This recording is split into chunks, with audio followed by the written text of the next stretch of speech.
Hi everyone, welcome to the class, the fourth class of the unit solutions.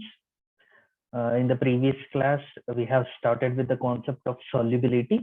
We have seen the solubility of solids in liquids and gases in liquids. To understand the solubility of gas in liquid, we have seen with the help of Henry's law, so how the solubility and the pressure varies. So try to recall all the concepts. Now we'll try to continue with a liquid-liquid solution and adding non-volatile solutes to the liquid solution.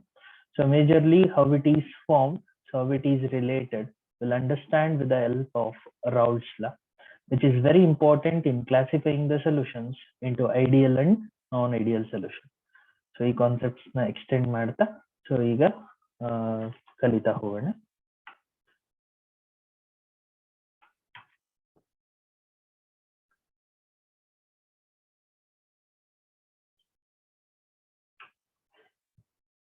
ಈಗ Raoult's law ಕಲಿಯೋದಕ್ಕಿಂತ ಮುಂಚೆ liquid properties ನಾವು first P U C ಅಲ್ಲಿ ಏನ್ ಕಲ್ತಿರೋದಿದೆ ಅದರಲ್ಲಿ one of the important property vapour pressure ಅಂದ್ರೆ ಏನು ಅಂತ ರೀಕಾಲ್ ಮಾಡಿಕೊಂಡು so then will go for understanding.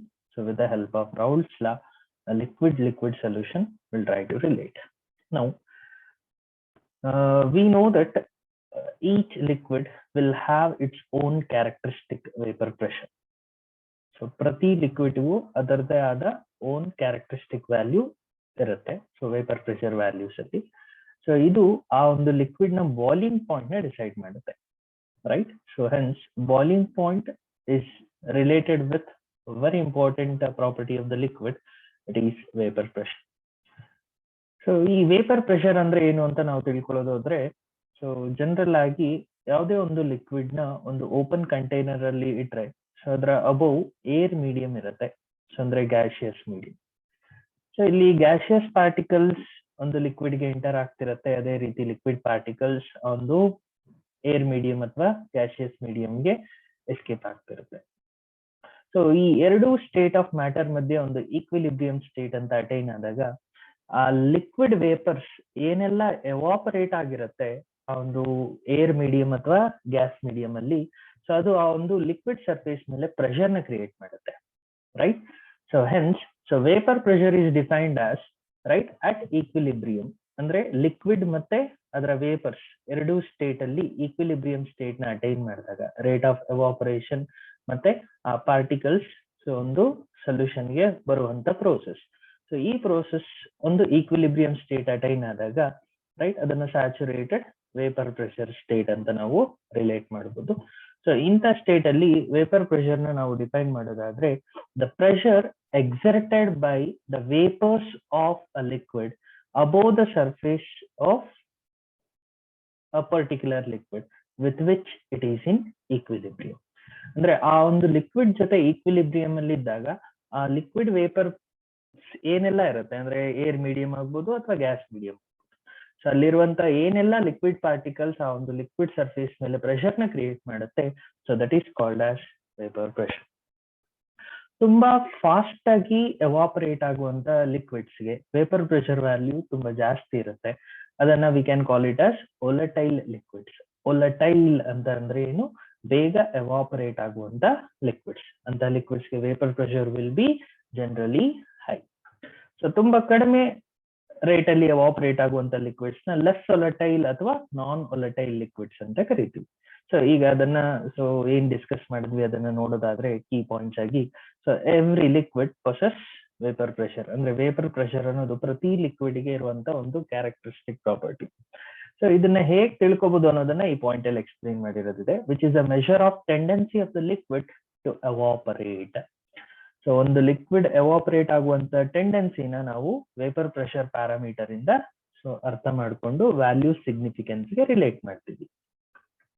ಈಗ ಅಂತ ವೇಪರ್ ಪ್ರೆಷರ್ ಡಿಫೈನ್ ಮಾಡೋದಾದ್ರೆ the pressure exerted by the vapours above the liquid surface in equilibrium with the liquid at a given temperature.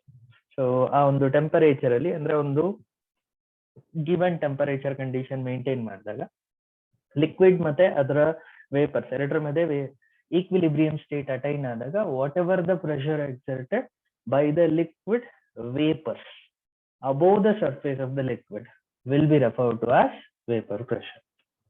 So ಎಲ್ಲ ಗೊತ್ತಿರುವ concepts try to recall from the states of matter from first piece. Now factors affecting the vapor pressure of a liquid. So ಯಾವ್ದೆಲ್ಲ factors vapour pressure ನ affect ಮಾಡುತ್ತೆ ಅಂತ ತಿಳ್ಕೊಳ್ಳೋದಾದ್ರೆ, so nature of liquid ಮತ್ತೆ temperature. So ಈಗ nature of liquid ನಾವು ಅರ್ಥ ಮಾಡ್ಕೊಳ್ಳುವಾಗ ಇಲ್ಲಿ so we need to understand so volatile liquid ಮತ್ತೆ ನಾನ್ ವೊಲಟೈಲ್ ಲಿಕ್ವಿಡ್ಸ್. ಸೊ ಈ ಒಂದು ಪ್ಯಾರಾಮೀಟರ್ಸ್ ಮೇಲೆ ಸೊ ವೇಪರ್ ಪ್ರೆಷರ್ ಹೇಗಿರುತ್ತೆ ಅನ್ನೋದನ್ನ so we can relate. So ಈಗ ವೊಲಟೈಲ್ ಲಿಕ್ವಿಡ್ಸ್ ಅಂದ್ರೆ ಯಾವ ಲಿಕ್ವಿಡ್ಸ್ ಗೆ ರೇಟ್ ಆಫ್ ಎವಾಪರೇಷನ್ ತುಂಬಾ ಜಾಸ್ತಿ ಇರುತ್ತೆ ಅದನ್ನ we can call it as more volatile liquids. So they will have vapour pressure which will be high. ಅದೇ ರೀತಿ ಯಾವ ಲಿಕ್ವಿಡ್ಸ್ ಗೆ right so vapour pressure value ಕಡಿಮೆ ಇರುತ್ತೆ ಅದನ್ನ we can call it as non volatile liquids. So ಇದನ್ನ ನೀವು attractive forces ಇಂದ ಅರ್ಥ ಮಾಡ್ಕೊಳ್ತಾ ಹೋಗ್ಬೋದು. ಯಾವ ಪಾರ್ಟಿಕಲ್ಸ್ ಮಧ್ಯೆ ಅಟ್ರಾಕ್ಟಿವ್ ಫೋರ್ಸಸ್ ತುಂಬಾ ಸ್ಟ್ರಾಂಗರ್ ಆಗಿರುತ್ತೆ they will be generally non volatile or less volatile. ಯಾವ ಪಾರ್ಟಿಕಲ್ಸ್ ಮಧ್ಯೆ ಅಟ್ರಾಕ್ಟಿವ್ ಫೋರ್ಸಸ್ ತುಂಬಾ ವೀಕ್ ಆಗಿರುತ್ತೆ so they generally volatile, right. So volatile nature ಮೇಲೆ so we can consider. Hence volatile liquids are those which are with high rate of evaporation. Non-volatile liquids are those with less rate of evaporation or less vapor pressure. Then so ಈ ಒಂದು concept so temperature ಜೊತೆಗೆ ಯಾಕೆ important ಅಂದ್ರೆ ಪ್ರತಿ ಒಂದು liquid ಗೆ ನಾವು boiling point ನ ಅರ್ಥ ಮಾಡ್ಕೊಳ್ಳುವಾಗ to understand the boiling point of any liquid. So ಯಾವಾಗ ವೇಪರ್ ಪ್ರೆಷರ್ ಮತ್ತೆ ಅಟ್ಮಾಸ್ಫಿಯರಿಕ್ ಪ್ರೆಷರ್ ಗೆ ಈಕ್ವಲ್ ಆಗುವ ಸ್ಟೇಟ್ ಆಫ್ ಟೆಂಪರೇಚರ್ ಇದೆ ಅಂದ್ರೆ any liquid if you take its vapour pressure value, so if you make with the increased temperature condition, so ನಾವು temperature ಜಾಸ್ತಿ ಮಾಡ್ತಾ ಹೋದಾಗೆ ವೇಪರ್ ಪ್ರೆಷರ್ ಏನಾಗುತ್ತೆ ಜಾಸ್ತಿ ಆಗ್ತಾ ಹೋಗುತ್ತೆ. ಸೊ ಯಾವಾಗ ವೇಪರ್ ಪ್ರೆಷರ್ ಇನ್ಕ್ರೀಸ್ ಆಗಿ ಅಟ್ಮಾಸ್ಫಿಯರಿಕ್ ಪ್ರೆಷರ್ ಗೆ ಈಕ್ವೇಟ್ ಆಗುತ್ತೆ ಆ ಒಂದು ಟೆಂಪರೇಚರ್ ನ we can call it as boiling point temperature. And this is very important in understanding. ನೀವು ಟೆಂಪರೇಚರ್ ಅರ್ಥ ಮಾಡ್ಕೊಳ್ಳೋದಾದ್ರೆ ಡೈರೆಕ್ಟ್ ರಿಲೇಶನ್ಶಿಪ್ ನ ನೋಡಬಹುದು. Vapour pressure directly varies with temperature. So more volatile liquids ಗೆ ವೇಪರ್ ಪ್ರೆಷರ್ ಜಾಸ್ತಿ ಇರುತ್ತೆ, ಅದರಿಂದ ಕಡಿಮೆ ಟೆಂಪರೇಚರ್ ಅಲ್ಲೇ ಬಾಯ್ಲ್ ಆಗೋದ್ರಿಂದ so they will have low boiling points. ಅದೇ ರೀತಿ ನಾನ್ ವೊಲಟೈಲ್ ಲಿಕ್ವಿಡ್ಸ್ ನ ತಗೊಂಡ್ರೆ ಅದರ ವೇಪರ್ ಪ್ರೆಷರ್ ಕಡಿಮೆ ಇರೋದ್ರಿಂದ to make that vapour pressure to become equal to atmospheric pressure high temperature is needed. Hence they will have high boiling points. So ಈ informations ನ so try to recall. So all these are from the fundamentals of states of matter about vapour pressure characteristic property. Hope ಇದೆಲ್ಲರಿಗೂ ಅರ್ಥ ಆಗಿದೆ ಅಂತ ಅನ್ಕೊಳ್ತೀನಿ. ನಾವು will move on to understanding so vapor pressure of liquid solutions with the help of Raoult's law. ಈಗ Raoult's law ಅರ್ಥ ಮಾಡ್ಕೊಳ್ಳೋದಕ್ಕೆ so ಒಂದು ಸಿಂಪಲ್ illustration of diagram ನ so we'll take. So assume I am having a liquid A in a container. ಒಂದು container ನ ತಗೊಂಡು ಅದರಲ್ಲಿ liquid A ಅನ್ನುವಂತ ಕಾಂಪೋನೆಂಟ್ ನ ಫಿಲ್ ಮಾಡಿದೀವಿ ಅಂತ ಅನ್ಕೊಳ್ಳೋಣ. ಅದೇ ರೀತಿ so we'll take another container and we'll consider so ಅಲ್ಲಿ ನಾವು ಲಿಕ್ವಿಡ್ ಬಿ ಅನ್ನುವಂತ ಕಾಂಪೋನೆಂಟ್ ನ ಫಿಲ್ ಮಾಡಿದೀವಿ ಅಂತ ಅನ್ಕೊಳ್ಳೋಣ. ಸೊ ಈಗ ಇವೆರಡರ ಕಂಡೀಷನ್ಸ್ ಅಲ್ಲಿ ಬೇರೆ ಕಾಂಪೋನೆಂಟ್ಸ್ ಯಾವ್ದು ಮಿಕ್ಸ್ ಆಗಿಲ್ಲ ಅಂತ ಅಸ್ಯೂಮ್ ಮಾಡಿ. ಸೊ ಬರೀ ಲಿಕ್ವಿಡ್ ಎ ಇರುವಂತ ಕಂಡೀಷನ್ ಅಲ್ಲಿ ಏನೆಲ್ಲ vapour pressure of a create ಆಗುತ್ತೆ ಅದು ಪ್ಯೂರ್ ಫಾರ್ಮ್ ಅಲ್ಲಿ ಇರೋದ್ರಿಂದ, ಅಂದ್ರೆ ಬೇರೆ ಯಾವುದೇ ಕಾಂಪೋನೆಂಟ್ ಮಿಕ್ಸ್ ಆಗದೆ ಇರೋದ್ರಿಂದ ಸೊ ಆ ಒಂದು ಪ್ಯೂರ್ ಫಾರ್ಮ್ ನ ಇಂಡಿಕೇಟ್ ಮಾಡೋದಕ್ಕೆ ಪಿ ನಾಟ್ ಅಂತ ಯೂಸ್ ಮಾಡ್ತೀವಿ. ಸೊ ಈಗ ಎ ಕಾಂಪೋನೆಂಟ್ ಗೆ its vapor pressure in the pure form will consider as PA0. B liquid ಗೆ will consider its vapor pressure in pure form as PV0. ಈಗ ಇವೆರಡನ್ನ ತಗೊಂಡು so we are preparing a solution ಅಂತ assume ಮಾಡಿ, right? So we are going to prepare a solution by mixing these two. ಈಗ ಇನ್ನೊಂದು vessel ತಗೊಂಡು I am mixing the liquid A and liquid B. ಈಗ whatever the pressure of vapors of liquid A in the solution will consider as PA. Similarly, whatever the pressure, vapor pressure from the liquid B component, so in the vapor phase will consider as PB. So ಈಗ ನಾವು general ಆಗಿ observe ಮಾಡಿದ್ರೆ PA0 value PA ಗಿಂತ ಜಾಸ್ತಿ ಇರುತ್ತೆ. Pure form ಅಲ್ಲಿ its vapour pressure will be high generally. PB0 ಅದೇ ರೀತಿ ಜನರಲ್ ಆಗಿ PB ಗಿಂತ ಜಾಸ್ತಿ ಇರುತ್ತೆ. ಇದು ಒಂದು ಜಸ್ಟ್ ಅಸಂಪ್ಷನ್, ನಾವು ಪಾರ್ಟಿಕಲ್ಸ್ ನ ಮಿಕ್ಸ್ ಮಾಡ್ಕೊಂಡು ಹೇಗ್ ಮಾಡ್ತೀವಿ ಅಂತ. ಸೊ ಈ ರೀತಿ ಮಿಕ್ಸ್ ಮಾಡಿದಾಗ ವೇಪರ್ ಪ್ರೆಷರ್ಗೂ ಸೊ ಅದೇ ಕಾಂಪೋನೆಂಟ್ ಸೊಲ್ಯೂಷನ್ ಅಲ್ಲಿ ಸಾಲ್ಯುಬಿಲಿಟಿ ಚೆಕ್ ಮಾಡೋದಕ್ಕೆ ಇಲ್ಲೂ ಮೋಲ್ ಫ್ರಾಕ್ಷನ್ ಟರ್ಮ್ ಯೂಸ್ ಮಾಡೋಣ. So we'll assume mole fraction of A in the solution as XA, mole fraction of liquid B in the solution as XB. So ಈಗ Raoult's law ಏನು explain ಮಾಡ್ತಾರೆ ಅಂತಂದ್ರೆ according to so Francois Marie Raoult ಅಂತ scientist complete ನೇ. In simple you can remember Raoult. So Raoult suggested that in the case of the liquid mixture, ಈಗ general ಆಗಿ so will take volatile liquids ಅಂತ assume ಮಾಡಿ. Assume we are taking volatile liquids.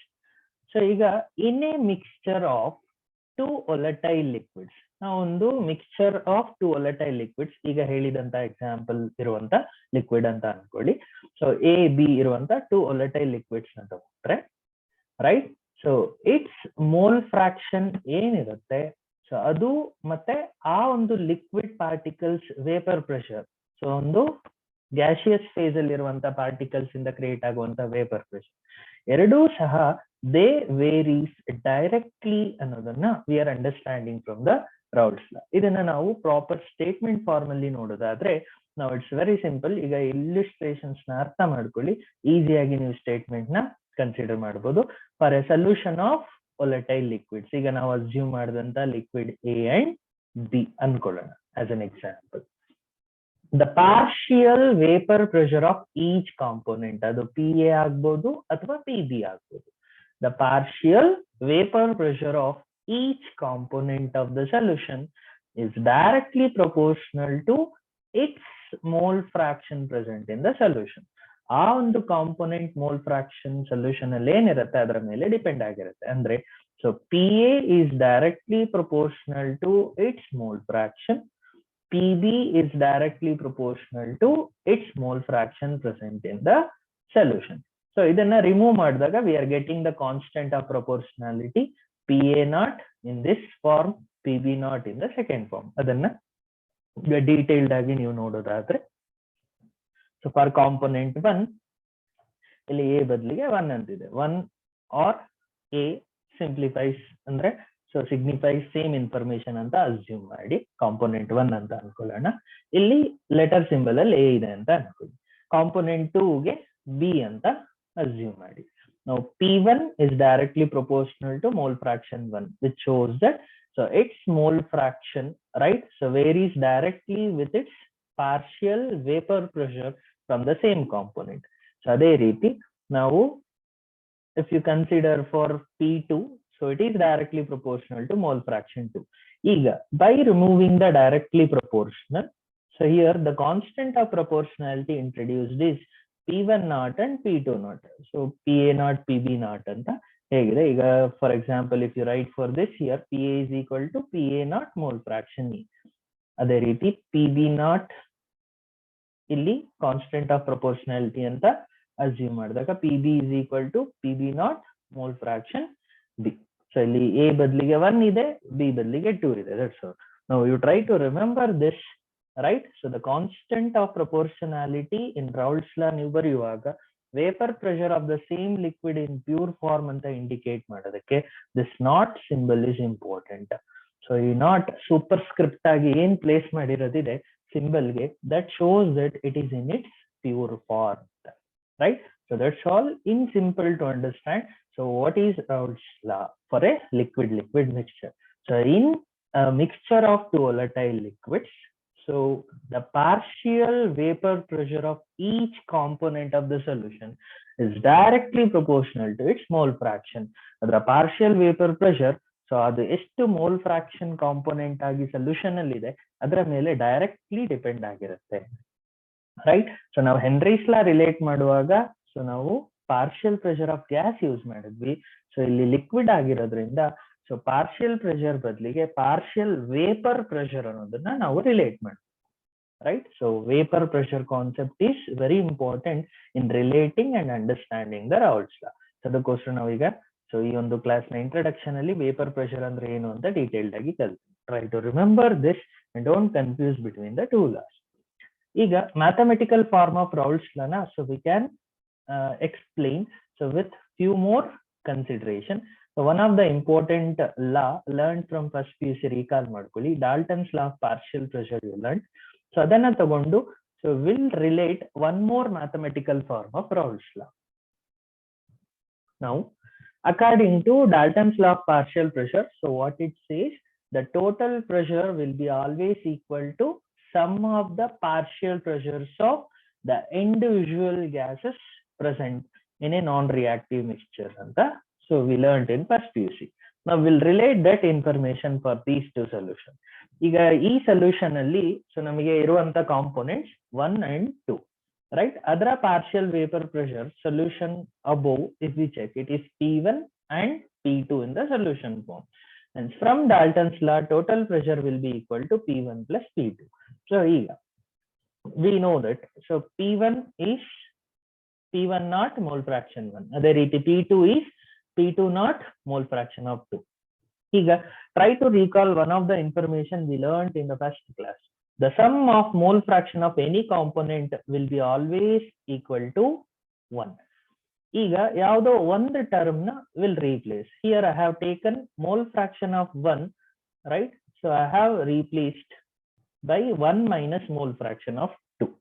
Other you can also try with so mole fraction of 2 is equal to 1 minus mole fraction of 1. So this you try. So what will be the final equation you are going to get? So just understand by practicing it. Now the first form what I have shown here, so we'll try to take to get the final form. Now we'll substitute in the place of mole fraction of 1. So it is 1 minus mole fraction of 2. If you substitute it in the place of mole fraction of 1, 1 minus mole fraction of 2. You simplify this form. So P1 naught, then P1 naught into mole fraction 2. So ಈಗ ಇವೆರಡನ್ನ observe ಮಾಡಿ, ಇವೆರಡರಲ್ಲಿ mole fraction of 2 is common, right? So hence we'll take mole fraction of 2 as common between the two and we'll get the final equation form. So ಇದನ್ನ first ಬರ್ಕೊಂಡು minus ಇರೋದನ್ನ next ಅಂತ ಅನ್ಕೊಳ್ಳೋಣ. So mole fraction of 2 common ತೆಗೆದಾಗ P2 minus P1 naught. Hence P total will be equal to P1 naught plus P2 naught minus P1 naught mole fraction 2.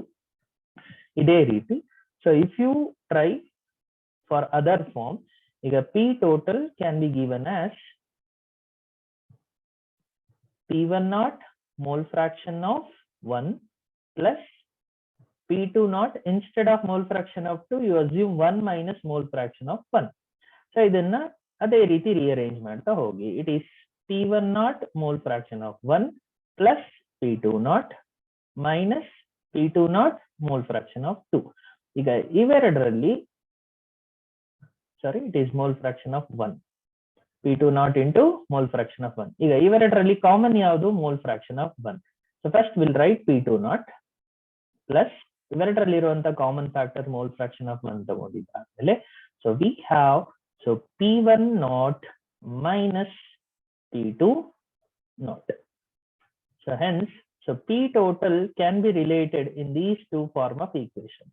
So one is shown and other one I have shown in the written form. ಎರಡು ನೀವು ಅರ್ಥ ಮಾಡ್ಕೊಂಡು try ಮಾಡಿ. Wherever it is applicable when we are solving the numerical, we need to use the appropriate equation form. So ಯಾವ equation form ಬೇಕಾದ್ರೆ ಅದನ್ನ use ಮಾಡ್ಬೋದು. Is it clear? So the important observation in this final form is that P total can be directly proportional to mole fraction of 2 or mole fraction of 1. So ಎರಡರಲ್ಲಿ ಯಾವುದು ಒಂದಕ್ಕೆ relate ಆಗುವ ರೀತಿ P total ನ so we can relate through this equation form. So this is more helpful in constructing a graphical form. So ಇಲ್ಲಿ ನೀವು graphical form ನ ಅರ್ಥ ಮಾಡ್ಕೊಳ್ಳೋದಾದ್ರೆ ಇಲ್ಲಿ y coordinate ಅಲ್ಲಿ I have taken vapor pressure x coordinate ಅಲ್ಲಿ mole fraction terms.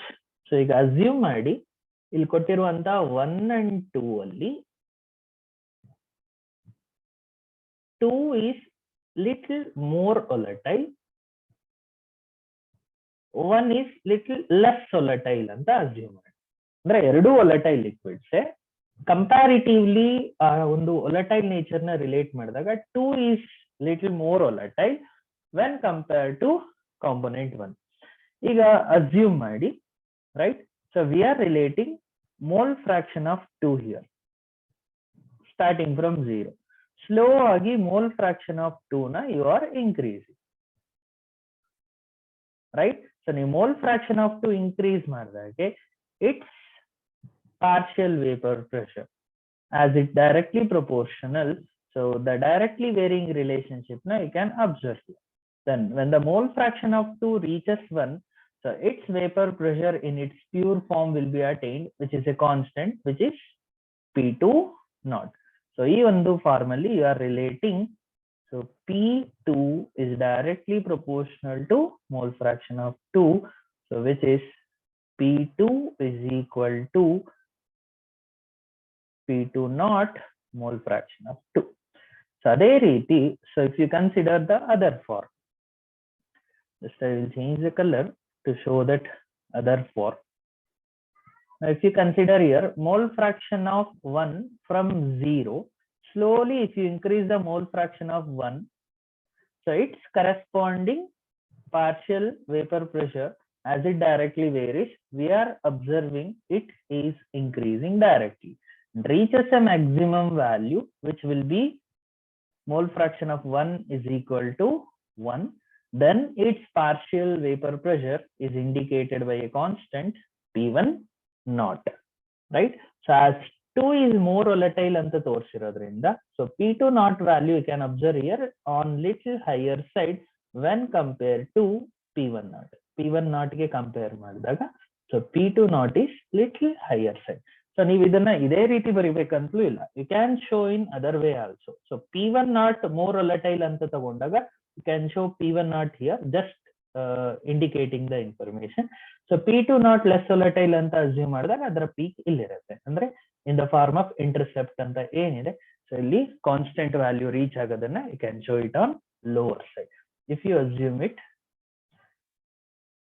2 as less volatile, 1 as more volatile. Literally yavudaದ್ರು ಬರ್ರಿ, this is NCERT based graphical form, right? So by assuming second component is more volatile than the first component, will be very simple to understand.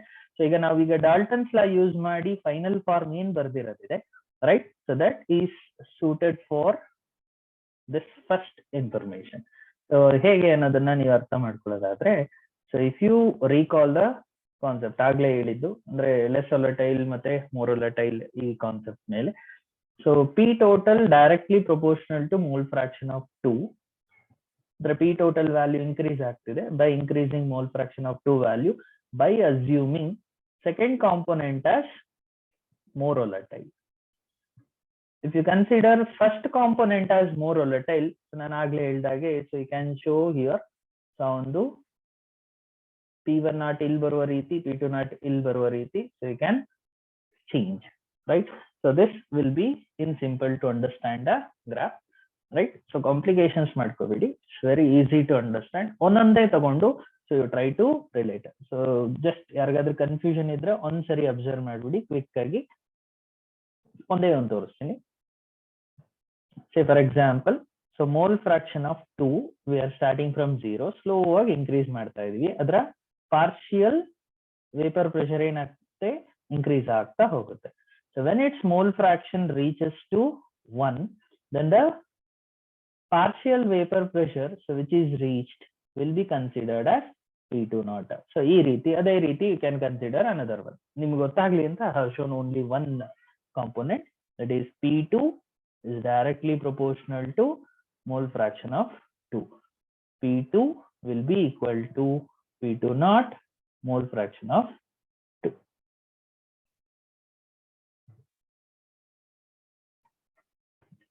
Hope you have understood this ಅಂತ ಅನ್ಕೊಳ್ತೀನಿ. So ಇವೆರಡು ಅರ್ಥ ಮಾಡ್ಕೊಂಡ್ರೆ, so ಈಗ Henry's ಲಾ, ರೌಲ್ಟ್ಸ್ ಲಾ ಎರಡು use ಮಾಡಿ ಒಂದು special case ಹೇಗಿರ್ಬೋದು ಅಂತ will relate.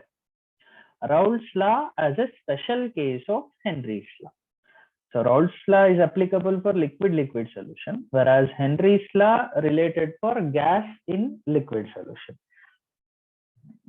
But constants differ ಆದ್ರೂ ರಿಮೈನಿಂಗ್ ಎಲ್ಲ ರಿಲೇಟ್ ಮಾಡ್ತಾ ಯಾವ ಸ್ಪೆಷಲ್ ಕೇಸ್ ಆಗಿ ತಗೋಬಹುದು ಅಂತ ಈ ಒಂದು ಈಕ್ವೇಶನ್ ಹೆಲ್ಪ್ ಇಂದ ತಗೊಳ್ಳೋಣ, ಅಥವಾ ಯಾವಾಗ ಅದು ಸ್ಪೆಷಲ್ ಕೇಸ್ ಆಗ್ಬೋದು ಅಂತ ತಿಳ್ಕೊಳ್ಳಿ. From Henry's law we know that P is directly proportional to its mole fraction. That is, solubility of gas in a liquid is directly proportional to its partial pressure present above the surface of the liquid. So constant is Kh, Henry's law constant. So Raoult's law prakara, in a mixture of two volatile liquids, the partial vapor pressure of each component is directly proportional to its mole fraction present in the solution. Right? Illi constant bandu the vapor pressure of the same liquid in its pure form. So when we can consider Raoult's law as a special case of Henry's law is Kh value, P naught value same adaga we can expect for a liquid solution, right? Raoult's law as a special case of Henry's law anta relate madudu. Hence, so when the value of Kh becomes equal to P, we can relate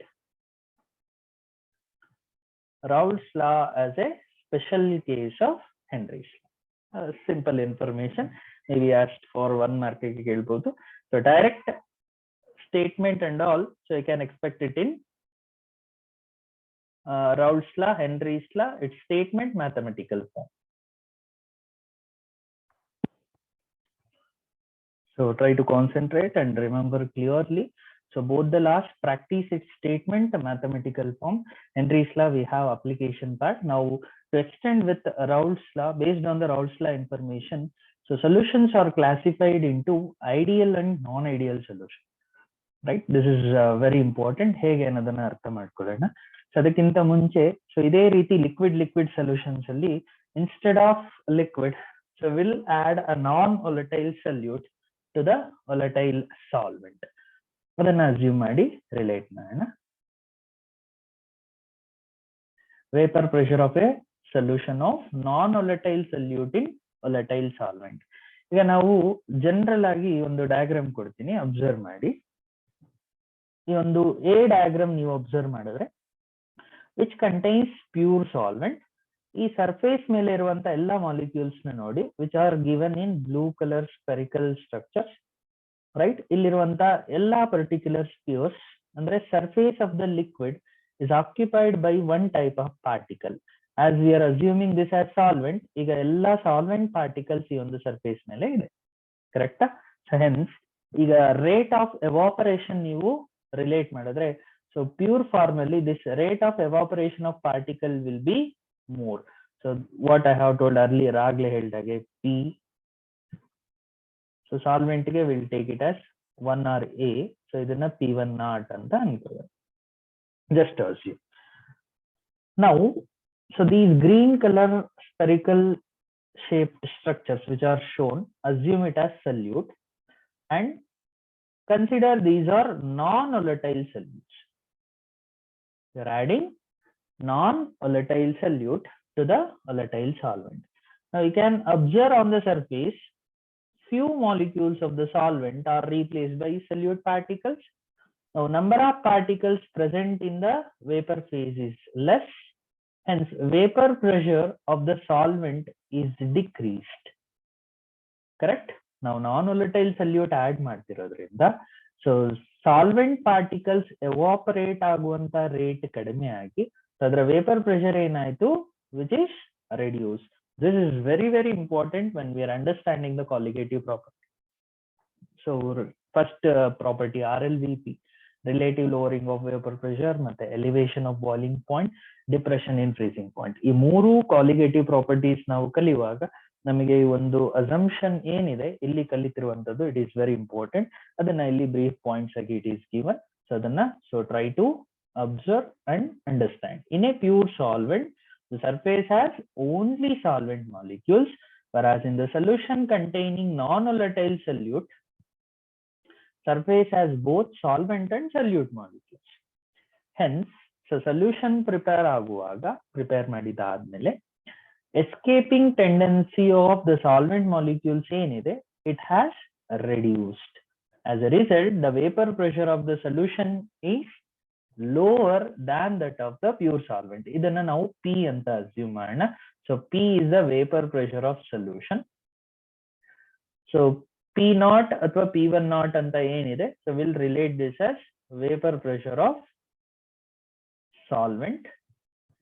So non-volatile solute add ಮಾಡ್ತಿರೋದ್ರಿಂದ P will be always lesser than this P1 naught. ಅಂದ್ರೆ solvent vapor pressure ಗಿಂತ solution vapor pressure ಯಾವಾಗಲೂ ಕಡಿಮೆ ಆಗುತ್ತೆ if you add a non-volatile solute to a solvent which is volatile in nature.